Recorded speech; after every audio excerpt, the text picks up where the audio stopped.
Hello, আজকে আবার চলে এসেছি পেটুক থেকে। পেটুকের তরফ থেকে একটা ভিডিও পোস্ট করা হচ্ছে, যেখানে থাকছে, আজকের মেনুতে থাকছে বাসন্তী পোলাও, একদম লট অফ কাজু কিশমিশ দিয়ে। তারপরে থাকছে তোমার ফ্রাইড রাইস, প্রচুর ভেজিস দেওয়া আছে, সাধারণত যা যা দেয় তার থেকে অনেক বেশি, অনেক বেশি।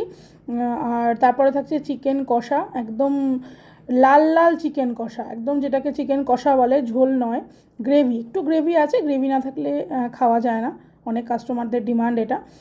আর প্রত্যেকটা কাস্টমার খুব ভালো রিভিউ দিচ্ছে।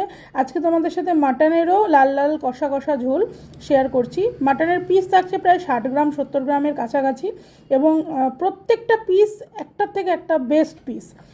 আর সবাই প্রত্যেকে ভালো রিভিউ দিচ্ছে। তোমরা কাইন্ডলি সবাই আসো, মছলান্দপুর, হাবড়া, বারাসাত, বনগাঁ, গোবরডাঙ্গা আশেপাশে যারা আছো সবাই আসো, এসে পেটুকে আসো, খাওয়া দাওয়া করো, কেমন লাগছে আমাদেরকে জানাও। প্রত্যেকে খুব ভালো রিভিউ দিচ্ছে। Thank you.